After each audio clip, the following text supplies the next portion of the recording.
जुलै महिना आला की खूप गोष्टी अशा होतात की जिथे आपण म्हणतो ना, एकीकडे पावसाची फिरफिर चाललेली असते आणि आपण त्या पावसामुळे त्रस्त झालेलो असतो.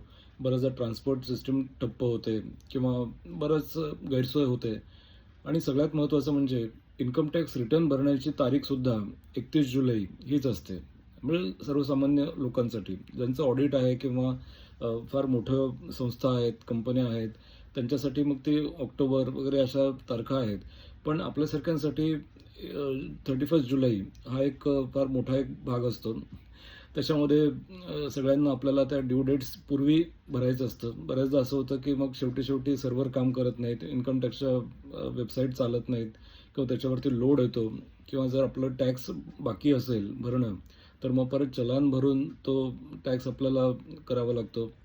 ढोबळ मनाने बऱ्याच लोकांना वाटतं की माझं काही इन्कम 4 लाखापर्यंत नाही आहे किंवा माझे जॉब्स चेंज झालेत, त्यामुळे मला काही भरण्याची गरज नाही आहे. विशेषतः जे थोडंसं कॉन्ट्रॅक्च्युअल काम करतात किंवा ज्यांचं इन्कम हे तेवढं नाही आहे, टॅक्सेबल इन्कम त्यांचं नाही आहे, टॅक्स भरण्याइतकं नाही आहे.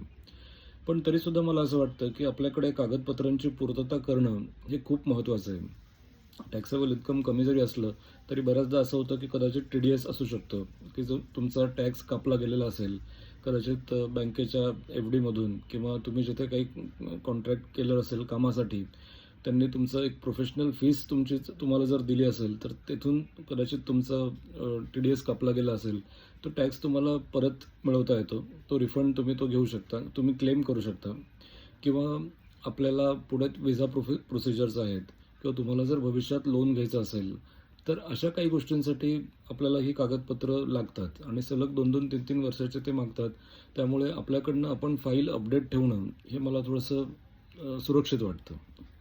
म्हणजे ते करावं आपण म्हणजे की जितकं शक्य होईल तितकं आपण ही कागदपत्रांची पूर्तता करणं महत्त्वाचं आहे.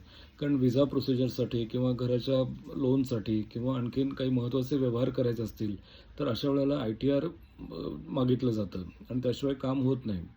अगदी इन्शुरन्स घ्यायचा असेल, टर्म इन्शुरन्ससाठी सुद्धा तुम्हाला आय-टी-आर घ्यावं लागतं, कारण ती अमाऊंट खूप मोठी असते. त्यामुळे हे सगळे संभाव्य गोष्टी आपण लक्षात जर घेतल्या ना, तर त्यासाठी कागदपत्रांच्या पूर्ततेसाठी इन्कम टॅक्स रिटर्न हा सुद्धा एक महत्त्वाचा भाग आहे, असं मला वाटतं आणि तो आपण करण्याचा प्रयत्न करावा. आजकाल टी-आर-पी सुद्धा उपलब्ध आहेत, म्हणजे टॅक्स रिटर्न प्रिपेअरर्स आहेत. अगदी सी-एला बऱ्याचदा वेळ नसतो, कारण त्याच्याकडे भरपूर कामं असतात. पण टी-आर-पी आपली मदत करू शकतात आणि फक्त एवढंच आहे, की सगळ्याच गोष्टी Googleवर बघून आपण एक्सपेरिमेंट शक्यतो करू नये. कारण त्याच्यामुळे आर्थिक गोष्टी असतात, तर कदाचित घोळ होऊ शकतो. मग रिफंड कदाचित तुमचं अडकू शकतो किंवा आणखीन काही संभाव्य नोटीस तुम्हाला येऊ शकते. त्यापेक्षा ज्यासाठी जी कामं दिलेली आहेत, ज्यांच्यासाठी कामं दिलेली आहेत, त्यांना ते देणं हे कधीही चांगलं. 1 वर्षभराची नॉमिनल फीस काहीतरी असते, ती जर आपण दिली, तर ही मंडळी खूप चांगलं आपल्याला सहकार्य करू शकतात. माहिती घेणं एक वेगळा भाग आहे, जो आपण नंतर एरवी घेऊ शकतो. पण या ड्यू डेटच्या काळामध्ये शक्यतो आपण तज्ञांची मदत घेऊन आपलं काम पूर्ण करून घेणं हे जास्त महत्त्वाचं आहे.